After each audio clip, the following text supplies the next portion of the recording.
నారాయణ సమారంభం శంకర మధ్యమాం షణ్ముఖాచార్య పర్యంతం వందే గురుపరంపరాం. భగవన్నామ సిద్ధాంత నిర్ధారణం ద్వార కరుణాసింధుం బోధేంద్రం గురుమాశ్రయ. శ్రీ గణేశాయ నమః. శ్రీ సరస్వత్యై నమః. శ్రీపాదవల్లభ నరసింహ సరస్వతి. శ్రీ గురు దత్తాత్రేయాయ నమః. ఒకసారి నా ఆడియో వినిపిస్తుందో ఒకసారి కన్ఫర్మ్ చేయరా ఎవరన్నా?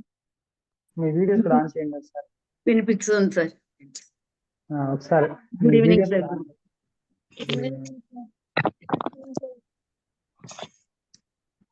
Good evening sir.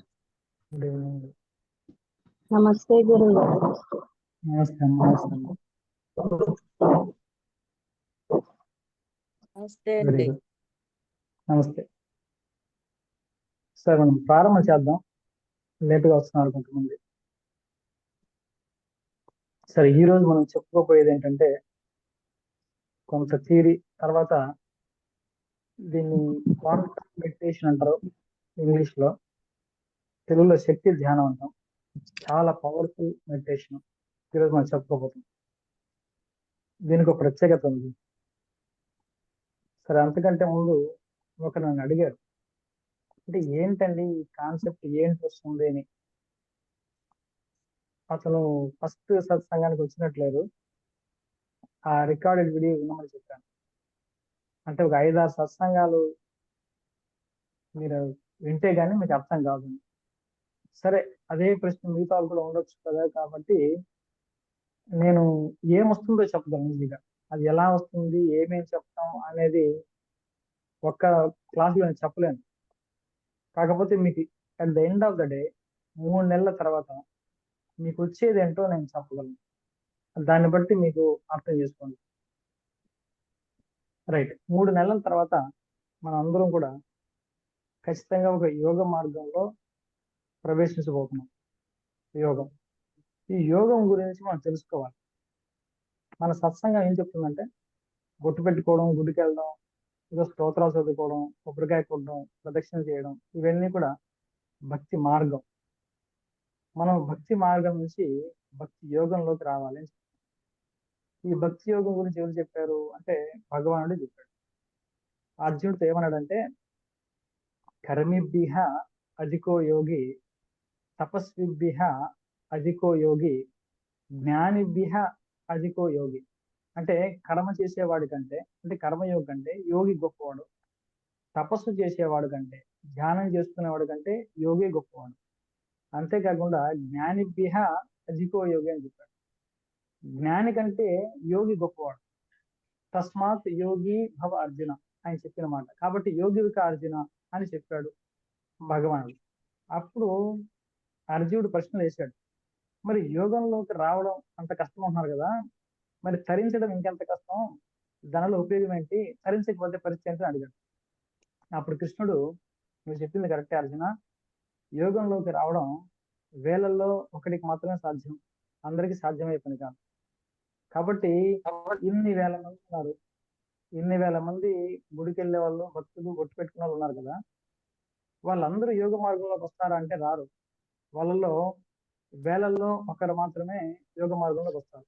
ఇప్పుడు మనలాగా మనందరూ యోగ మార్గంలో ఉన్నది. కాబట్టి వేలల్లో ఒకటికి మాత్రమే ఈ జర్నీ, ఆ అనుగ్రహం లేకుంటే ఆ అదృష్టం ఉంటుంది అని అర్థం. దీనికి ఆయనకు అనుమతి కంపల్సరీ ఉండాలి. గురు అనుగ్రహం లేకుండా ఇటువంటి యోగ మార్గంలో ప్రవేశించే అవకాశమే లేదు. సరే, తర్వాత ప్రశ్న ఏంటంటే, యోగంలో ప్రవేశించిన వాళ్ళందరూ కూడా సిద్ధి పొందుతారా అంటే, అది ఇంకా ఆ సమాధానం ఇంకా ఆశ్చర్యం. ఏమిటంటే 1000 మంది యోగంలో ప్రవేశిస్తే వాళ్ళలో ఒకానొకడు మాత్రమే సిద్ధి పొందుతాడని చెప్పారు.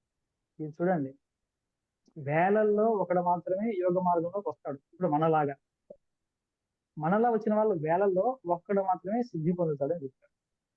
మరి ఎందుకయ్యా సిద్ధి పొందినప్పుడు ఇంత కష్టపడి వాళ్ళ పని పాట వదిలేసి యోగం చేయడం ఎందుకు అని కూడా అడిగాడు కృష్ణుడిని అర్జునుడు. అప్పుడు ఆ భగవానుడు చెప్పాడు, నాయన, యోగంలో చేసి ఏ సాధన కూడా వృధా పోదు, అది ఖచ్చితంగా తరింపజేస్తుంది. యోగానికి ఉన్నటువంటి ప్రత్యేకత ఏమిటంటే, యోగ మార్గంలో ప్రవేశించిన మాత్రం చేత ఆ జీవుడికి ఎటువంటి పతనం ఉండదు.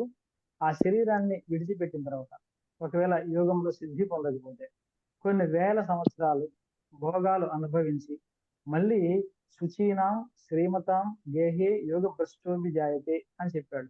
అంటే మంచి శుచి ఉన్నటువంటి కుటుంబంలో, మంచి శ్రీమంతుల కుటుంబంలో అతను ఆ యోగ భ్రష్టుడు అంటే యోగ మార్గంలోకి వచ్చి సిద్ధి పొందనివాడు అని దాని అర్థం. వాడు మళ్ళీ జన్మ తీసుకుంటాడు, కొంతకాలం ఆ కర్మ అనుభవించి మళ్ళీ ఈ మార్గంలోకి వచ్చేస్తాడు, అప్పుడన్నా సిద్ధి పొందుతాడు.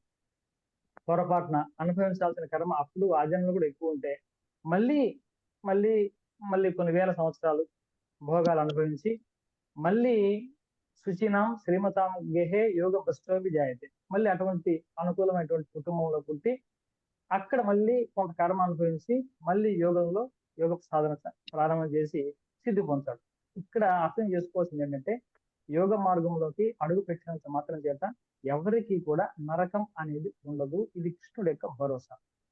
కాబట్టి మనందరం కూడా ఈ 3 నెలల తర్వాత యోగ మార్గంలోకి ప్రవేశించబోతున్నాం అనేది నేను ఒక అష్యూరెన్స్ మీకు ఇవ్వగలను. ఇది నా వ్యక్తిగతమైనటువంటి అష్యూరెన్స్ కాదు, మన మార్గంలో ఉన్నటువంటి భరోసా, కృష్ణుడు చెప్పినటువంటి భరోసా, అదే నేను చెప్తున్నా.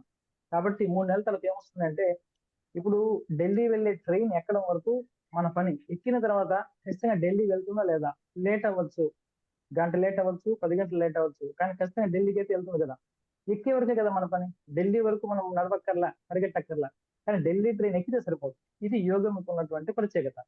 యోగ మార్గం ఏంటంటే, ఆ యోగంలో ప్రవేశించినంత మాత్రం చేత, అడుగు పెట్టిన మాత్రం చేత మనం సిద్ధి పొందినా పొందకపోయినా ఏదో ఒక జన్మలో ఆ యొక్క దీన్ని పొందుతాం. ఒక్క జన్మ కూడా పతనం ఉండదు, నరకం ఉండదు. మీరు మన సమాజంలో చూసినట్టయితే కొంతమంది రాజకీయ నాయకులు వాళ్ళ యొక్క ప్రవృత్తి, వాళ్ళకి ఆలోచనలు, వాళ్ళు చేసే పనులు కనీసం వాడికి మానవ జన్మ గ్యారెంటీ కూడా లేదు. అంటే కొన్ని లక్షల జన్మలు వెనక్కి వెళ్ళిపోతుంది, కొన్ని వేల జన్మలు వెనక్కి వెళ్ళిపోతుంది. అంటే ఇప్పుడు ఉన్నటువంటి స్థితికి రావడానికి కొన్ని కోట్ల సంవత్సరాలు పట్టచ్చు వాడికి. అంటే అవన్నీ గమనించండి. వాటితో పోలిస్తే మనకు ఒక జన్మ కూడా వృధా అవ్వదు, పతనం ఉండదు. ఎందుకంటే యోగ మార్గంలో ఉన్నటువంటి విశేషం. సరే, ఈ యోగ మార్గంలో అనేకాలు ఉన్నాయి కదా.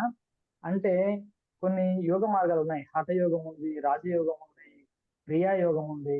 మనది నామయోగం, భక్తి యోగం. ఇది అత్యంత సులభమైంది. మనలాంటి సంసారులు లేకుంటే గృహస్థులు చేసుకొని తరించదగ్గ ఏకైక మార్గము ఈ నామ మార్గమే. హఠయోగం అనుకోండి, మీకు ఎలా సరిపోతుంది. రాజయోగం మనం చేయలేము, క్రియాయోగం మనం చేయలేము. దానికి ఒక ప్రత్యేకమైన వాతావరణం కావాలి, దానికి ఒక ప్రత్యేకమైనటువంటి వాతావరణం కావాలి, గురువు ఉండాలి. ఇవన్నీ లిమిటేషన్స్ ఎక్కువ. కాబట్టి అది అందరికీ సాధ్యమయ్యే పని కాదు. మనలాంటి గృహస్థులకి చాలా తేలిగ్గా ఉండేది భక్తి యోగం మాత్రమే. ఆ భక్తిలో కూడా 9 రకాలు ఉన్నాయి.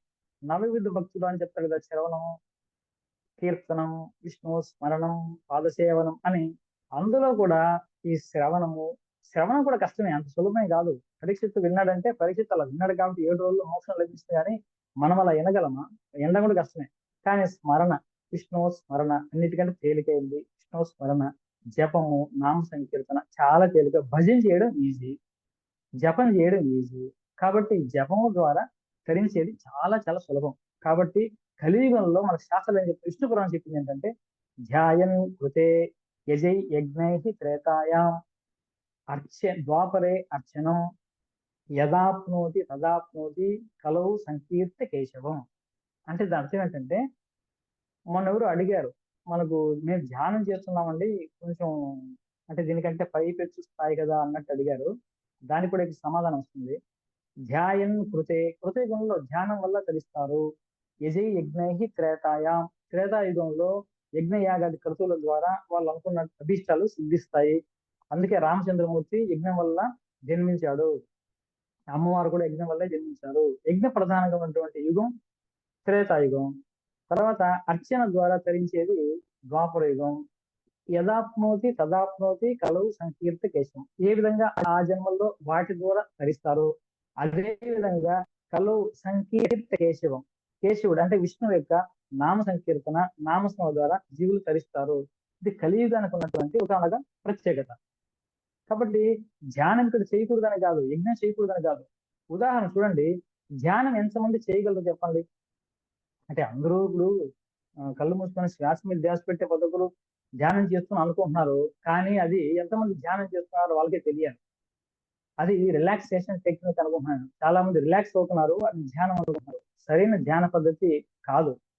దానికి ఒక పద్ధతి ఉంది. ఆ ధ్యానంలోకి వాళ్ళు వెళ్ళట్లేదు చాలా మంది, నేను చెప్తున్నా. కాబట్టి ధ్యానంలో ఒక ప్రత్యేకత ఏంటంటే 17 సెకండ్ల నియమం ఒకటి ఉంది. ఇది అబ్రహాం హిక్స్ అని అతను కనిపెట్టాడు. 17 సెకండ్లు, కనీసం 17 సెకండ్ల పాటు మన దృష్టిని, మన మనసుని ఒక విషయం మీద దృష్టి పెడితే దానికి ఒక ధ్యానం దాంట్లో. ఇలాంటి పలు ధ్యానాలు చేయాలి. గంట సేపు కూర్చున్నది బాగానే ఉంది.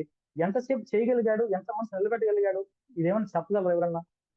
అంటే క్వాలిటీ, ఆ క్వాలిటీ ఎన్ని ఎన్ని 17 సెకండ్లు చాలు, గంట నిలబెట్టక్కర్లే. అటువంటి 17 సెకండ్ల సైకిల్ ఎన్ని పూర్తి చేయగలిగాడు? కనీసం ఇదైనా సరే ఒక 5-6 చేసినా సరే చాలా గొప్ప విషయం ధ్యానంలో. అంత సులభమేం కాదు. కాబట్టి గంట సేపు ధ్యానం చేయడం ఓకే. తర్వాత యజ్ఞం అన్నారు అనుకోండి.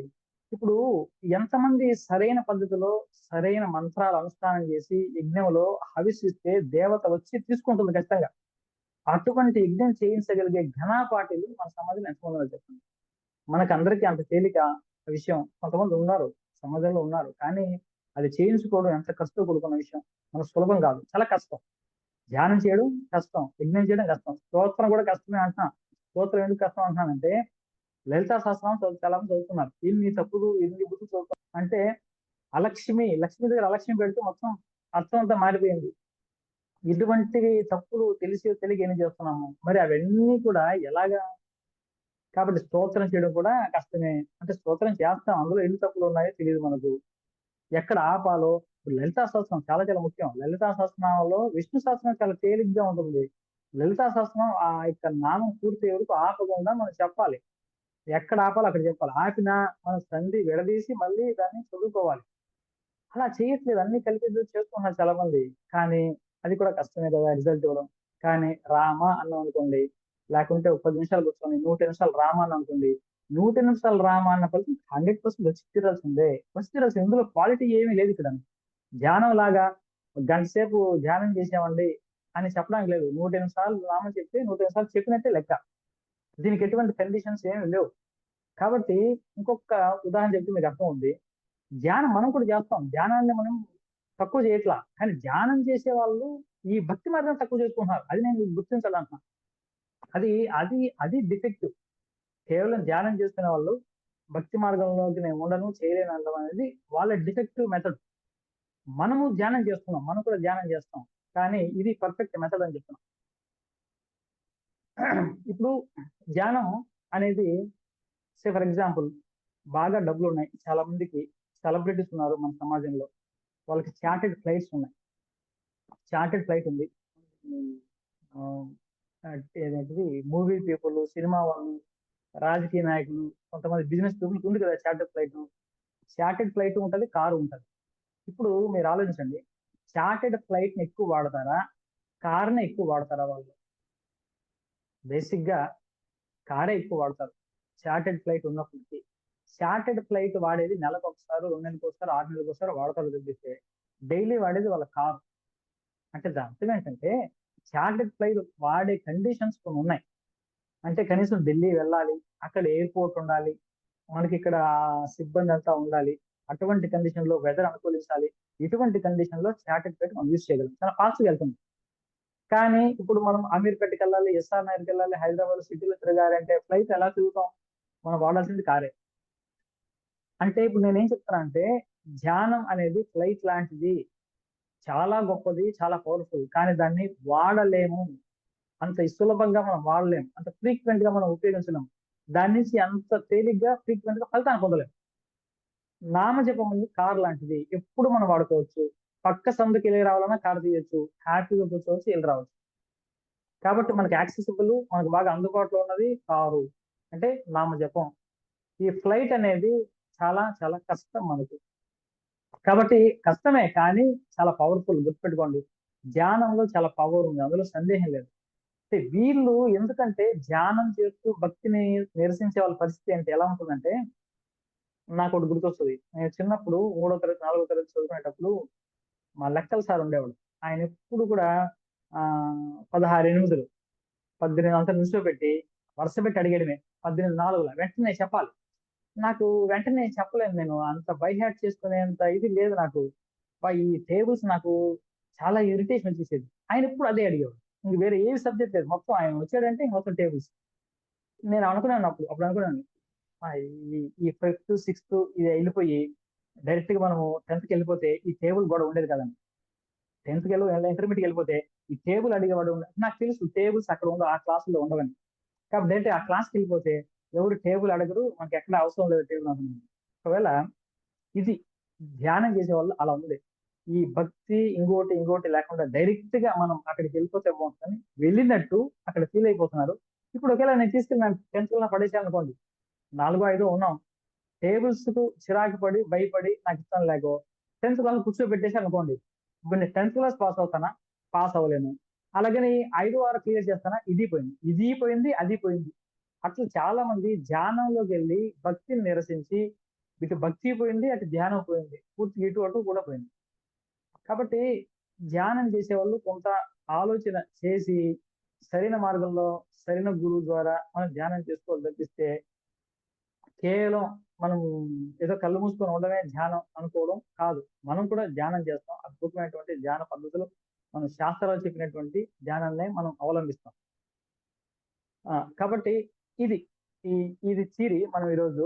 నెక్స్ట్ నేను లాస్ట్ క్లాస్ ఒక మిమ్మల్ని ఏమర్థమైందో అడిగి, ఆ తర్వాత ఈ రోజు మనం చెప్పుకోబోయేది ఏంటంటే ప్రధానంగా శక్తి ధ్యానం అనే విషయాన్ని మనం చెప్పుకున్నాం. ఓకేనా? దాన్ని క్వాంటమ్ మెడిటేషన్ అంటాం. ఇది ఇది ధ్యానం మీరు మొదలు పెట్టిన వెంటనే కూడా మీకు రిజల్ట్ కనబడుతుంది. ఇది దీనివల్ల కూడా మనకు మన ఆరోగ్యాన్ని హీల్ చేసుకోవచ్చు, మనకు కావాల్సింది మనం పొందొచ్చు. ఇది ప్రతిరోజు కూడా మనం ప్రాక్టీస్ చేసుకోవాలి. కాబట్టి క్వాంటమ్ మెడిటేషన్ అనేది మనం చూద్దాం. అందుకంటే ముందు ఒకసారి లాస్ట్ క్లాస్ లో నేను చెప్పిన విషయం ఏంటంటే, మన సత్సంగానికి నలుగురు మూలం అని చెప్పాను. ఆ నలుగురు ఎవరో ఒకరు చెప్పండి ఎవరన్నా. ఇది ప్రతి క్లాస్ లో ఇలా డిస్కషన్ ఉంటుంది నేను చెప్పడానికే ఇప్పుడు నేను అడుగుతున్నా. లాస్ట్ క్లాస్ లో ఏం చెప్పామో మీరు చెప్పాలి, మీకు అర్థం కావాలి, లేకపోతే నోట్ చేసుకోవాలి. ఇప్పుడు కాబట్టి పెన్ను పేపర్తో, అదే మనం వెనకాల మీద పేపర్లు, దాని మీద నోట్ చేసుకోండి ఒకవేళ మిస్ అయి ఉంటే. మన సత్సంగానికి నలుగురు, మనం సత్సంగం అనే కారులో వెళ్తున్నాం, ఈ కారుకి 4 చక్రాలు అని చెప్పాను. ఆ నలుగురు ఎవరు? ఆ 4 చక్రాలు ఏంటి? ఎవరైనా చెప్పండి, ఒక చక్రం చెప్పండి కనీసం ఒకరొకరు. శివ, శక్తి, దత్తాత్రేయ స్వామి, భువనేశ్వరి మాత. వెరీ గుడ్, వెరీ ఇది శివుడు. గుర్తుపెట్టుకోండి. అంటే ఎవరైనా చెప్పండి, ఎవరైనా శివుడు అడిగినప్పుడు సార్. clarity ఉండాలి. శివుడు, వెరీ గుడ్. అంటే ఎవరి పాత్ర ఏంటో తెలుసుకోవాలి. శివుడి పాత్ర ఏంటండి ఇక్కడ? అంటే ఎవరు సృష్టి స్థితి లయకారకుడు. గమ్యం ఎవరు? వాయిస్ రాదు. గమ్యం గమ్యం శివుడు చేరుకోవాల్సిన సార్. గమ్యం అది ఎవరు? ఏది? రాముడు గమ్యం. రాముడు గమ్యం. రాముడు గమ్యం. రాముడు గమ్యం. అంటే రాముడు అంటే మనం దశరథ రాముడు, అయోధ్య రాముడు కాదు. తర్వాత తెలుస్తుంది రాముడు అంటే ఎవరని. ఓకే, గమ్యం అంటే రాముడు. తర్వాత మార్గం ఎవరు? దానికి ఒక మార్గం కావాలి కదా. అంటే destination is Rama, the path is దత్త. మార్గం దత్త, మార్గం దత్తాత్రేయ స్వామి. ఓకే, మనకు ఒక డైరెక్షన్ ఇచ్చే వాళ్ళు ఉండాలి కదా, మనం తీసుకెళ్లేవారు డైరెక్షన్. అదెవరు? అది శివుడు, గురువు. ఓకే, రామనామం జపం చేసే వాళ్ళందరికీ శివుడే గురువు, అందులో డౌటే లేదు. సరే, ప్రయాణం చేసే శక్తి కావాలి మనకు, ఒక మోటివేషన్ బలం కావాలి. అమ్మవారు అది ఇస్తారు. ఈ 4 మన మార్గంలో ఈ 4 మనకు ఉంటారు, మనల్ని తీసుకెళ్లేదానికి, ముందుకెళ్ళడానికి. ఇది ముఖ్యం. తర్వాత ఈరోజు చెప్పే కొన్ని మీరు నోట్ చేసుకోవాల్సిన పాయింట్లు ఏంటంటే, సనాతన ధర్మం అంటే ఏంటి? ఎందుకంటే మన ప్రతిజ్ఞలో సనాతన ధర్మం గురించి మనం చెప్తున్నాం కదా, అదంటే ఏంటి మీకు అర్థం కావాలి. ఎవరైనా అడిగినప్పుడు సనాతన ధర్మం సరిగ్గా చెప్పాలి. మీరు ఒకటే మాట ఈజీగా మీరు రాసుకోండి. సనాతన ధర్మం అంటే మీరు ఈ పాయింట్ రాసుకోవాలి. రాసుకోండి అందరూ. నేను మళ్ళీ రేపు అడుగుతా, మీరు రాసుకోండి, హోంవర్క్ రాసుకోండి.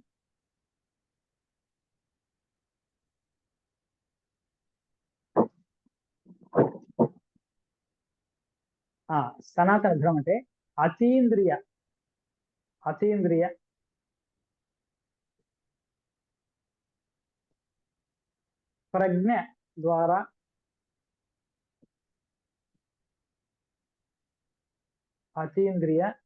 ప్రజ్ఞ ద్వారా ఋషులు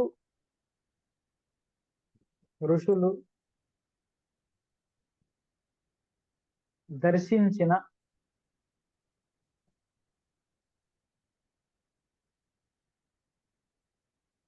సత్యాల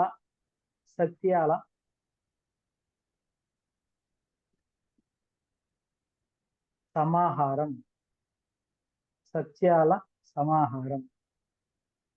అంటే తెలుగు సరిగ్గా అర్థం కావట్లేదు చాలా మంది తెలుగులో ఉంది, కానీ అతీంద్రియ ప్రజ్ఞ అనేది ఏంటంటే, మనకు హ్యూమన్ ఐ, మామూలు ఈ మాంస చక్షువులు అంటారు కదా, దాన్ని ఈ ఫిజికల్ ఐస్ తో కాకుండా ఇంద్రియాతీత ప్రజ్ఞతో ఋషులు ఏదైతే చూశారో, దర్శించారో ఆ సత్యం, ఏ సత్యాన్ని అయితే వాళ్ళు దర్శించారో ఆ సత్యం ఒకటి కాదు, ఆ సత్యాల యొక్క సమాహారం అన్ని కలిపితే సనాతన ధర్మం. కాబట్టి సనాతన ధర్మానికి మూలం ఎవరు అంటే భగవంతుడు కాదు, ఋషి. అందుకే దీన్ని ఆర్ష ధర్మం అని కూడా అంటారు. కాబట్టి సనాతన ధర్మం అనగానే మనకు భగవంతుడు కాదు మైండ్లోకి రావాల్సింది, ఋషులు ఏదైతే ఎటువంటి సత్యాన్ని అయితే వాళ్ళు దర్శించారో, ఏ విధంగా మనలాగా కంటితో కాదు అతీంద్రియ ప్రజ్ఞతో ఏదైతే వాళ్ళు దివ్య దృష్టితో దర్శించారో, ఏ సత్యాన్ని అయితే చూశారో వాటి యొక్క సమాకలనమే, వాటి యొక్క గ్రూప్ నే మనం సనాతన ధర్మం అంటున్నాం. అదే శాస్త్రాల రూపంలో, పురాణాల రూపంలో, ఇతిహాసాల రూపంలో మనకు అందే. కాబట్టి సనాతన ధర్మం అంటే అది. ఇప్పుడు భగవంతుడు, పరమేశ్వరుడు, పరమాత్మ అనే దానికి ఏంటని చెప్పాము, లాస్ట్ సార్ చెప్పాను. పరమేశ్వర, భగవంతుడు, పరమాత్మ అంటే ఏమిటనుకున్నాం? పరమేశ్వర అన్న, భగవంతుడు అన్న, దేవతలు వేరు. దేవతలు అంటే ఇది గుర్తుపెట్టుకోండి, రాసుకోక్కర్లేదు. దేవతలు అంటే ఈ సృష్టిని నడిపిస్తున్నటువంటి పరమేశ్వర శక్తులు.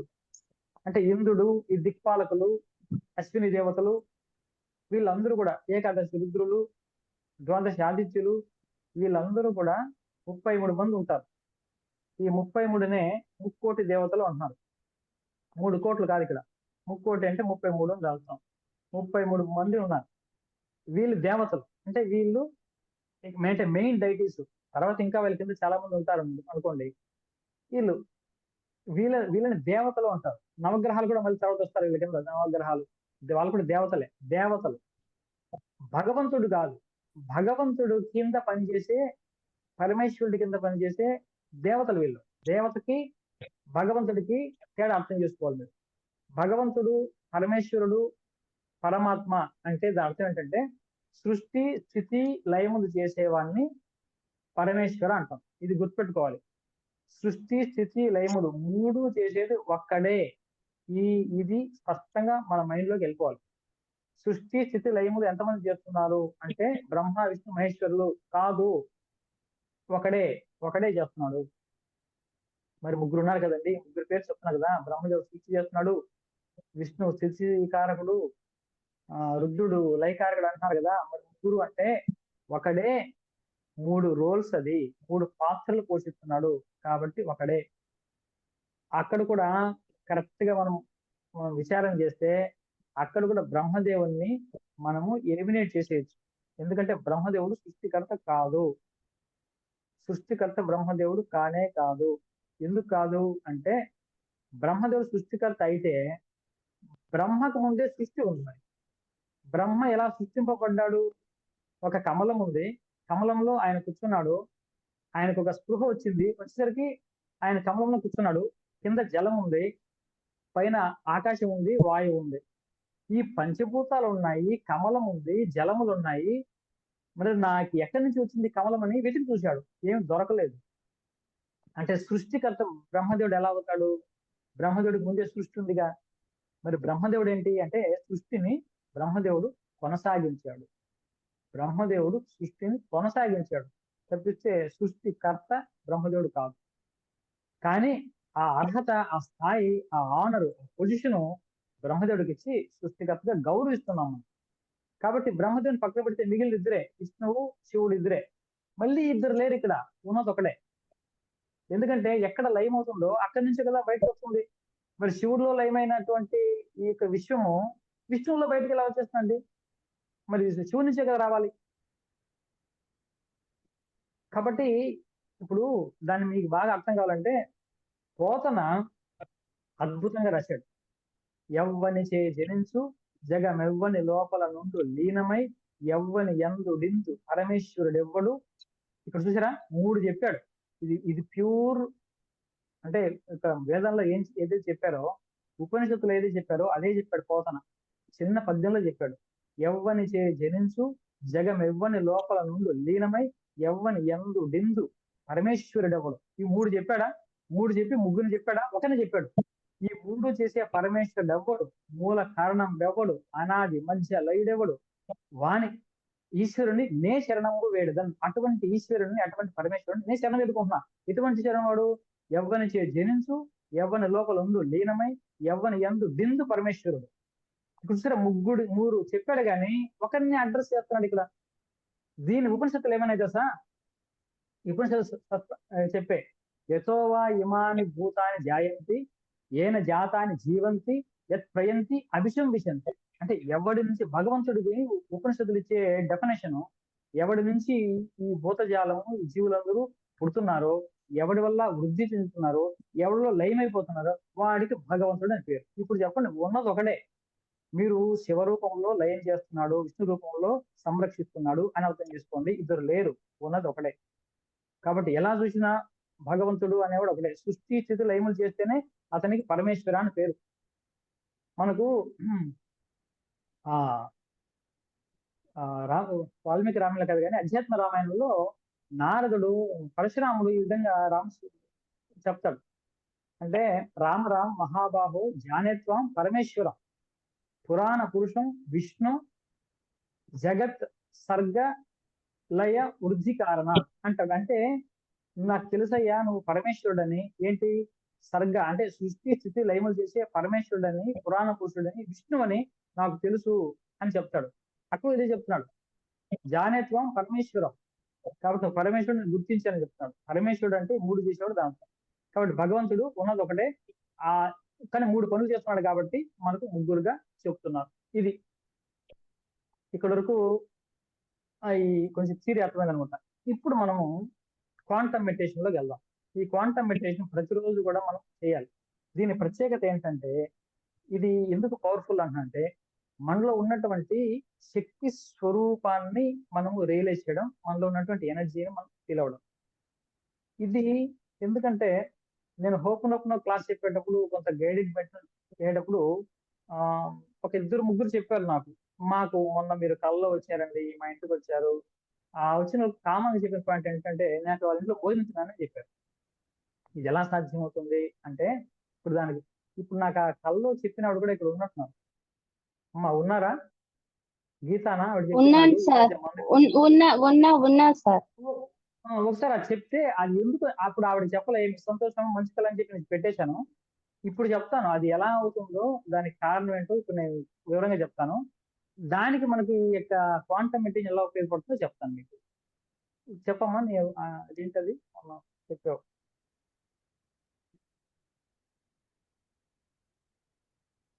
ఆ రోజు జరిగినదా సార్? ఉమ్, అదే మీ class inner child meditation YouTube లో పెట్టారు సార్. ఉమ్, అది నేను ఆ రోజు మీకు లైవ్ లో వినలేకపోయాను పనుండి. ఉమ్, నైట్ చేసుకొని నిద్రపోయాను. నిద్రపోయినాక నాకు ఎప్పుడు అది ఎవరో తరుముతున్నట్టు భయంగా అలా సోల్ డిస్టర్బ్ అయ్యేది. ఆ తర్వాత ఫస్ట్ టైం మీరు మీకు ఇన్నర్ చైల్డ్ మెడిటేషన్ చేసుకొని వెళ్ళినాక మీరు మా ఇంటికి భోజనానికి వచ్చినట్టు, ఆ రోజు వర్క్ లోడ్ ఎక్కువయ్యి ఓన్లీ పికిల్స్ దోశ పిండి ఉంది సార్ ఏమనుకోద్దని అంటే, పర్వాలేదమ్మా నేను వెళ్ళాలి, ట్రావెల్ చేయాలి, ఏది ఉంటే అది తింటాను, పికిల్ అన్నం పెట్టేసే అన్నారు. నేను తిని మా హస్బెండ్ స్నానం చేసి వస్తుంటే నన్ను ఏదో అడిగితే తిట్టబోతుంటే, మీరు కళ్ళు మూసుకొని తిట్టాకండి అని చెప్పేసి పలానా చోటు ఉంది చూడండి అని చెప్పారు. ఎలా ఎలా చెప్పారు సార్ అని అడిగాను మిమ్మల్ని. ఆ ఫ్రీక్వెన్సీకి వెళ్తే రీచ్ కావచ్చమ్మా అని చెప్పారు. తీరా చూస్తే Right. అది కళ. Right right. ఇప్పుడు పాయింట్ కూడా అదే. ఇప్పుడు మనము ఎనర్జీ మెడిటేషన్ లో ఇప్పుడు అర్థమైంది కదా అందరికి. అది ఎలా అంటే, మీరు ఎవరితో ఉన్నా అలా అవ్వచ్చు, కానీ ఫిక్స్డ్ గా స్టాండర్డ్ గా వాళ్ళు ఏ ఫ్రీక్వెన్సీలో ఉన్నారో మనకు తెలియదు కాబట్టి మనం అవ్వలేకపోతున్నాం. ఇప్పుడు నేను నేను గైడెడ్ మెడిటేషన్ చేసేటప్పుడు స్టార్టింగ్ లోనే మన అందరి చేత ఐ ఆమ్ ఎనర్జీ అని స్టార్టింగే చేస్తూ ఉంటాను నేను. అది ఎందుకు చేస్తూ ఉంటాను అంటే, మనం అందరూ కామన్ ఫ్రీక్వెన్సీలో ఉన్నప్పుడు, ఎనర్జీ లెవెల్స్ ఒకేలా ఉన్నప్పుడు, even I can share my energy to you all. మీకు ఆ ఎనర్జీ షేర్ అవుతుంది కాబట్టి మన అందరూ ఒక కామన్ సర్వర్ కి కనెక్ట్ అవుదాము అనే ఒక దీంట్లో అది చేస్తూ, అది చేసినప్పుడు ఆ ఫ్రీక్వెన్సీ మనం ఎప్పుడైతే మనం మ్యాచ్ చేస్తామో లేకుంటే టచ్ చేస్తామో, అప్పుడు ఆ ఫ్రీక్వెన్సీ నుంచి మనకు ఒక కనెక్షన్ ఏర్పడడం, దానివల్ల మనకు ఇన్ఫర్మేషన్ రావడము, దానివల్ల ఏదో ఎనర్జీ రావడము జరుగుతుంది. ఇది దేనివల్ల సాధ్యం అంటే, ఈ క్వాంటమ్ మెడిటేషన్ వల్ల సాధ్యం. మీరు ఈ క్వాంటమ్ మెడిటేషన్ తో ఈ దేంతోనైనా సరే ఈ విధంగా కనెక్ట్ అవ్వచ్చు. ఈవెన్ మీరు మీకు దగ్గర ఉన్నటువంటి వ్యక్తి ఎప్పుడు ఏ వైబ్రేషన్ తో ఉంటారో తెలుసుకొని మీరు ఆ వైబ్రేషన్ ట్యూన్ అయితే, అతనితో మీకు కూడా మంచి ర్యాప్ వస్తుంది. ఫ్రీక్వెంట్ గా మీరు ఏదన్నా అనుకుంటే, మనసులో అనుకున్నా వాళ్ళకి రీచ్ అవ్వడము, వాళ్ళు ఏమనుకుంటే మీకు రీచ్ అవ్వడము, అంటే సూచన భాయంగా, అంటే ఎగ్జాక్ట్ గా వాళ్ళు ఏమనుకుంటున్నారు అలా కాదు, నా గురించి తెలుసుకున్నట్టున్నారే అలాగా. ఇవన్నీ కూడా కనెక్షన్స్ ఎస్టాబ్లిష్మెంట్ అవుతాయి. అంటే ఆ స్పెసిఫిక్ ఫ్రీక్వెన్సీ ఎవరు ఏ ఫ్రీక్వెన్సీలో ఉంటారో తెలియదు మనకి. ఇక్కడ మనం ఏం చేస్తామంటే, మనం కామన్ గా ఒక ఫ్రీక్వెన్సీకి ట్యూన్ అవుతాం. ఇది చాలా పవర్ఫుల్. ఇది ట్యూన్ అయినప్పుడు మనకు ఒక యూనివర్సల్ ఎనర్జీ, యూనివర్సల్ ఫోర్స్, మన కామన్ పాయింట్ ఉంటుంది. ఇప్పుడు నేనే కాదు, యాక్చువల్గా మన సభ్యులు ఎవరు కూడా వేరే వాళ్ళతో కూడా కనెక్ట్ అవ్వచ్చు. అంటే మీకు వేరే వాళ్ళు, మన సత్సంగ సభ్యులు కూడా ఇంకొకరు కూడా కల్లోకి రావచ్చు, లేకుంటే ఇంకేమైనా చెప్పొచ్చు. ఎందుకంటే అందరూ కామన్ ఫ్రీక్వెన్సీలో ఉన్నప్పుడు ఎవరికి ఆ ఫ్రీక్వెన్సీ క్లోజ్ గా ఉంటుందో వాళ్ళకి ఆ కమ్యూనికేషన్ ఇది ఆటోమేటిక్ ఎనర్జీ షేరింగ్ ఆటోమేటిక్ గా దొరుకుతుంది. అంత పవర్ఫుల్ ధ్యానం మనం ఈరోజు మనం చేసుకోబోతున్నాం. కాబట్టి దీన్ని మనం క్వాంటమ్ మెడిటేషన్ అని, తర్వాత శక్తి ధ్యానం అని తెలుగులో మనం అంటాం. ఇప్పుడు ఇది ప్రతిరోజు కూడా సత్సంగం చేసుకునే ముందు ఇది ఒక 5 నిమిషాలు ప్రాక్టీస్ చేయడం మనం రెగ్యులర్ గా పెట్టుకున్నప్పుడు మనకు ఆ ఎనర్జీ షేరింగ్స్ ఇంకా ఫాస్ట్ గా, క్విక్ గా, పర్ఫెక్ట్ గా ఉంటాయి. అది ఎందుకంటే ఇది ఎందుకు చెప్పించానంటే, అలా మనం చేస్తూ నేను హోపనోపన చేసేటప్పుడు నేను ముందు ఆ మెడిటేషన్ చేసుకునే హోపనోపన క్లాస్ చెప్తాను ఎప్పుడు కూడా. నేను క్లాస్కి వచ్చే ముందు ఈ ఎనర్జీ మెడిటేషన్ చేసుకునే నేను క్లాస్ స్టార్ట్ చేస్తాను. కాబట్టి నేచురల్ గా అప్పుడే మమ్మల్ని అందరినీ కూడా నాకు ట్యూన్ అవ్వమని చెప్తా. మీరు కూడా ఎనర్జీలో ఫీల్ అవ్వండి, నాకు ట్యూన్ అవుతారని చెప్తాను. కాబట్టి దట్ ఇస్ క్వైట్ ఈజీ. మీరు ఎప్పుడు నేను ఎవ్రీడే చేస్తాను. మీరు కూడా ఎవ్రీడే చేసుకున్నప్పుడు ఆ కనెక్టివిటీ ఈజీగా ఉంటుంది, పాజిటివ్ గా ఉంటుంది. సరే, మనం అందరూ కూడా కొంచెం రిలాక్స్ అవుదాం. అంటే నడుము నిటారుగా చేసి మనం ఒక 5 నిమిషాలు 10 నిమిషాలు అయిపోద్ది, ఎక్కువసేపు ఉండదు.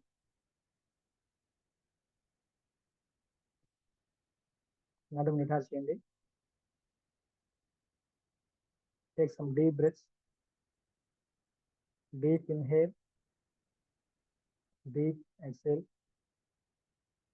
దీర్ఘ శ్వాసలు తీసుకున్నాం.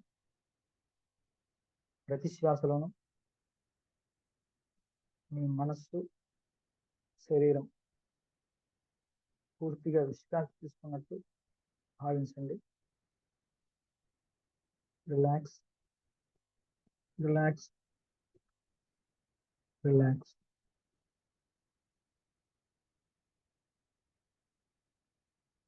నేను చెప్పే మాటలు మానసికంగా మీరు భావన చేయండి.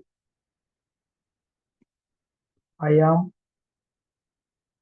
Energy of the universe.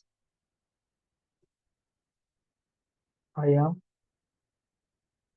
Energy of the universe. I am energy of the universe. నేను ఈ విశ్వం యొక్క శక్తిని. నేను ఈ విశ్వం యొక్క శక్తిని. విశ్వంలోని శక్తి నాలో సంపూర్ణంగా ఉన్నది. నా మనస్సుకి ఆలోచించే శక్తి, నా బుద్ధికి విచక్షణ శక్తి, నా కంటికి చూసే శక్తి, చెవులకు వినే శక్తి, ముక్కుకి వాసన చూసే శక్తి, నోటికి మాట్లాడే రుచి చూసే శక్తి, చర్మానికి స్పర్శ శక్తి, నా గుండెకు రక్తాన్ని ప్రసరింపజేసే శక్తి, ఊపిరితిత్తులకు శ్వాసించే శక్తి,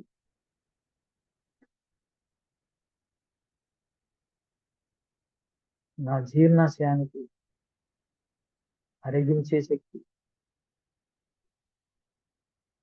చేతులకు పనిచేసే శక్తి, కాళ్ళకి గమన శక్తి,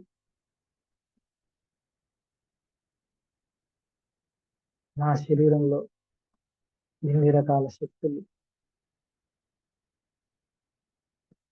ఈ శక్తులన్నిటికీ మూలం చైతన్య శక్తి. అది కూడా నాలో ఉండి ఈ శక్తుల్ని నడిపిస్తుంది. నా శరీరంలోని ప్రతి కణం, ప్రతి అణువు శక్తిమయం. ప్రతి అణువులో, ప్రతి కణంలో ఎలక్ట్రోమాగ్నెటిక్ ఎనర్జీ, విద్యుత్ అయస్కాంత శక్తి ఉంది. దానివల్ల ఆకర్షణ, వేడిమి కలిగించగలుగుతున్నాను. నేను సంపూర్ణంగా ఒక శక్తి స్వరూపాన్ని.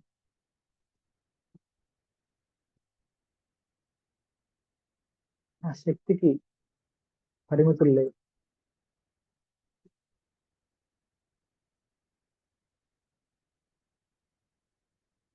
నా శరీరానికి, మనసుకు కూడా అతీతమైనటువంటి శక్తి నాలో ఉంది.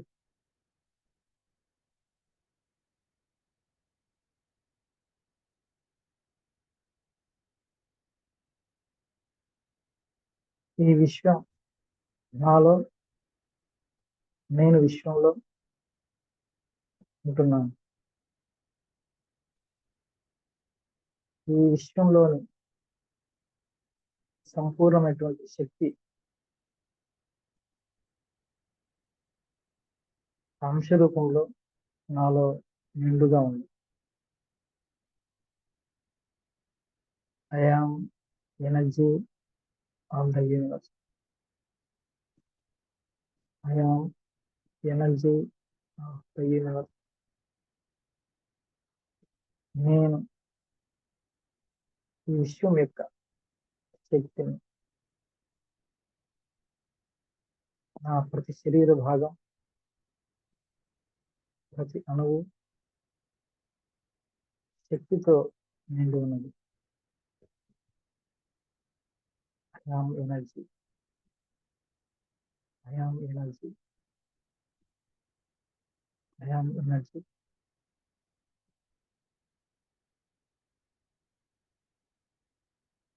I am completely energy. I am beyond my body and my mind. నా శరీరానికి, మనసుకు అతీతమైనటువంటి శక్తి నేను. I am energy. I am energy. I am energy.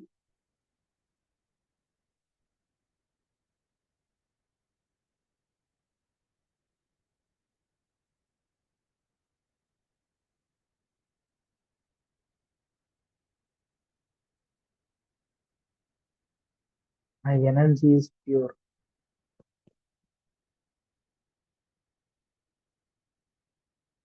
నాలో గొప్ప సంకల్ప శక్తి, ఆలోచించే శక్తి, బుద్ధి శక్తి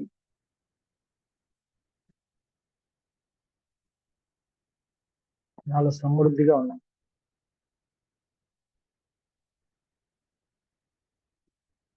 I am energy. I am energy. చూడండి, feel the energy in every part of your body. మీ శిరస్సు నుంచి ఒక బంగారు రంగు తేజోపుంజం మీ శిరస్సులోకి ప్రవేశించి, మీ శిరస్సు నుంచి భుజాలకి, చేతులకి, మీ గుండెకు, ఊపిరితిత్తులు, జీర్ణాశయం, పొట్ట భాగం, నడుము, తొడలు, మోకాళ్ళు, పాదాలు. ఈ విశ్వశక్తి సంపూర్ణంగా మీలో ప్రవహిస్తున్నట్టు భావించండి.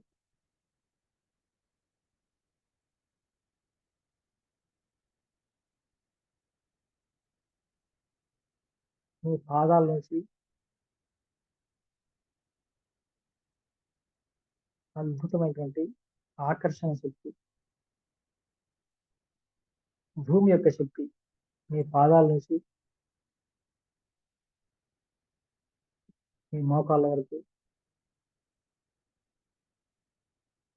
నడుము భాగం,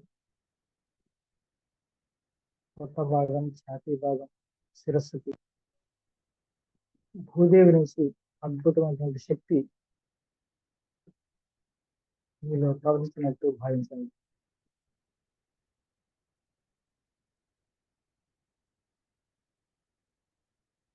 Feel the energy in your body.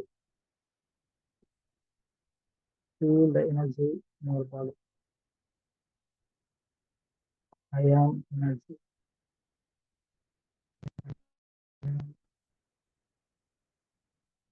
I am energy.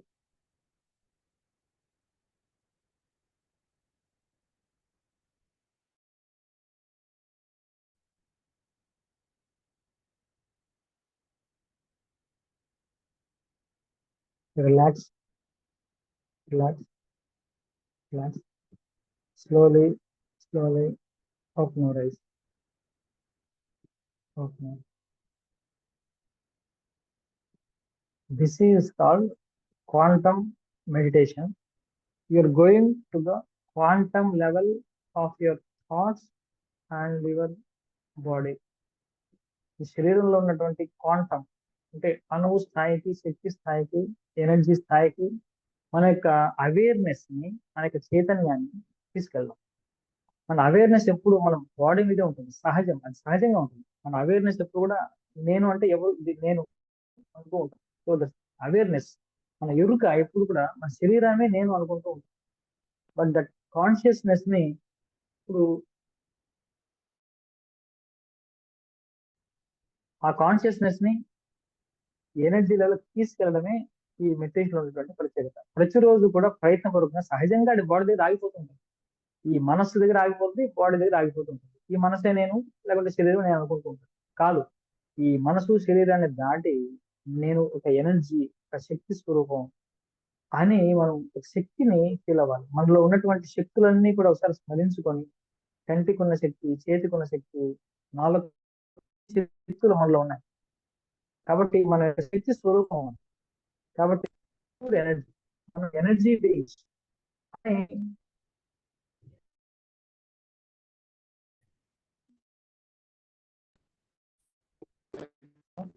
లేకపోతే ఎనర్జీ మెడిటేషన్, శక్తి ధ్యానం. ఈరోజు ఇది మనం ప్రతిరోజు కూడా సత్సంగం ప్రారంభం చేసుకునే ముందు ఈ క్వాంటమ్ మెడిటేషన్ 5 నిమిషాలు చేసుకొని మనం సత్సంగం చెప్పుకోవడం చాలా విశేషం, బాగుంటుంది. ఒక 2-3 రోజులు నేను చెప్తాను. మీరు రోజు ప్రాక్టీస్ చేస్తే నేను చెప్పక్కర్లేదు, మీరు అది చేసి మీరు సత్సంగంలో కూర్చుంటే connectivity, energy sharing, energy flow చాలా తేలిగ్గా, ఫ్రీగా, ఓపెన్ గా ఉంటుంది.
నా మాట వినిపిస్తున్నాయా?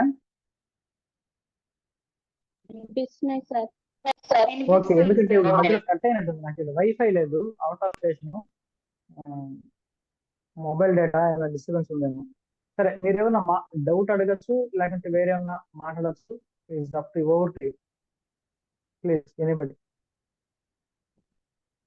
ఈ మెడిటేషన్ పెడతారా సార్ గ్రూప్ లో? ఇదేం లేదమ్మా, ఇప్పుడు నేను చెప్పాను కదా, మీరు ఇది ఫాలో అయిపోవడం మీరు.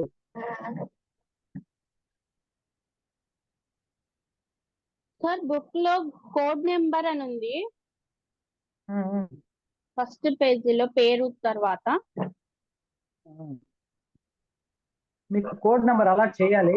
ఏం రాయాలి సార్ కోడ్? రాయకండి ఇప్పుడు ఏది, నేను ఒక్కొక్క కోడ్ నెంబర్ ఉంటుంది, ఆ కోడ్ నెంబర్ లో మీరు చేసినటువంటి నామజపాన్ని యాడ్ చేస్తాం. అది వచ్చే సత్సంగము ఆ తర్వాత రోజు ఇస్తాం. అది నేను చెప్తానండి.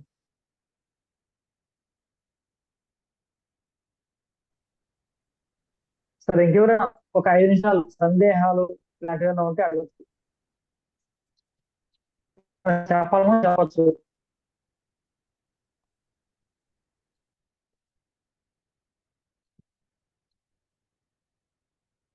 ఎవరైనా చెప్పాలనుకుంటే మీరు అన్మ్యూట్ చేసుకుని మాట్లాడచ్చు 5 నిమిషాలు. మీరు నామజపము రామనామం అని చెప్పారు కదా, వై ఓన్లీ రామనామం? ఓకే, అది యాక్చువల్ గా దాన్ని ఆన్సర్ చేయడానికి మాకు ఒక 1 hour 2 hours టైం పడుతుంది. సింపుల్ గానే చెప్పండి అన్న. రామనామం, ఓకే, టెల్ యూ. అంటే హరే కృష్ణ వాళ్ళు ఎంతసేపటికి కృష్ణ ఈ సుప్రీము, సో హరే కృష్ణ మహామంత్రం అనేది it is supreme Mantra for every one అని అంటారు కదా. ఓకే, మీరు రామనామం అన్నారు కదా, వై రామనామం? ఇక్కడ సరే, ఒక బ్రీఫ్ గా మీకు చెప్తాను. మీ వాయిస్ కట్ అవుతుందన్న. మొబైల్ డేటా కాబట్టి ఇక్కడ డిస్టర్బెన్స్ ఏమో, పర్లేదా కొద్దిగా? అది బ్రేక్ అవుతూ ఉంది, బట్ ట్రై చేయండి. మనకు బ్రహ్మ లక్ష్యం ఎలా చెప్పారంటే, మన శాస్త్రం శ్రీ భాతి ప్రియం నామరూప అంశ పంచకం లేదని అస్సలు వినపడట్లేదు. Maybe next time. నేను ఐ స్టాప్ దిస్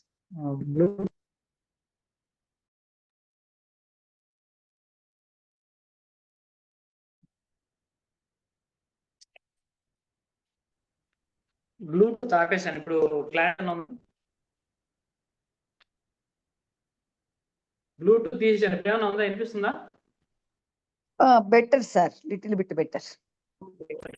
ఇప్పుడు మనకు ఉపనిషత్తులు ఏం చెప్తున్నాయంటే, అస్థి భాతి ప్రియం నామ రూపచే అంశ పంచకం ఆద్యత్రయం బ్రహ్మభావం నామరూపాత్మకం జగత్. ఇది ఉపనిషత్తు.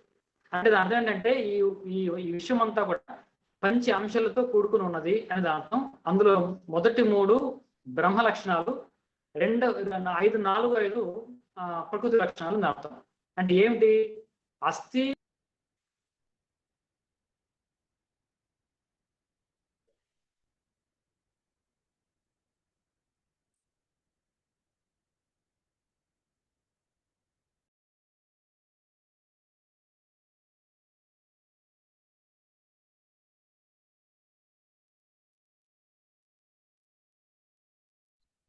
సార్ వినిపించట్లేదు సార్.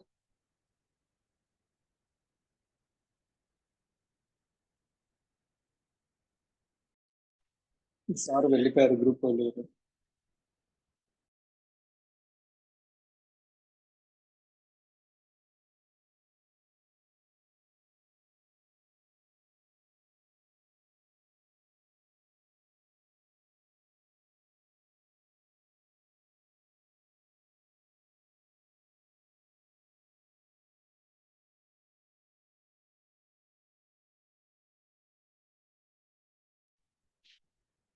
నాకు డేటా ప్రాబ్లం ఏమో. సరే, నెక్స్ట్ సత్సంగానికి this is a topic. So why రామనామం. రామనామం ఎందుకు తీసుకున్నాం? రామనామంలో ఉన్నటువంటి ప్రత్యేకత ఏంటి? ఇన్ని నామాలు ఉండగా రామనామం ఎందుకు మనం తీసుకున్నాం? భగవంతుడికి 1000 నామాలు అని చెప్పారు కదా, విష్ణు సహస్రంలో 1000 నామాలు. 1000 కూడా కాదు, అనంతం. అన్ని అనంతమైన నామాలు ఉండగా ఈ 2 అక్షరాల నామం ఎందుకు అనేది ప్రశ్నకు వచ్చే సత్సంగాల్లో మనం సమాధానం చెప్పుకుందాం. ఎలాగో అది మన టాపిక్కే ఉంది, మనం సత్సంగంలో ఉన్నటువంటి ఒక క్లాస్ అది నెక్స్ట్ క్లాస్ మనం వివరంగా చూద్దాం. ఇప్పుడు మళ్ళీ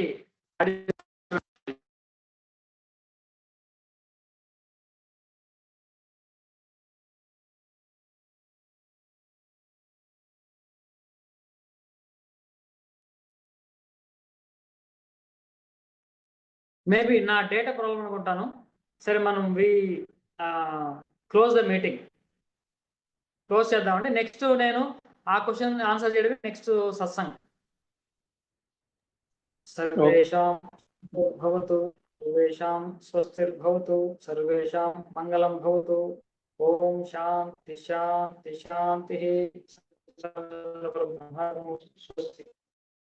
good night all of you. వచ్చే సత్సంగంలో డిస్కస్ చేద్దాం. Thank you all. Sir thanks.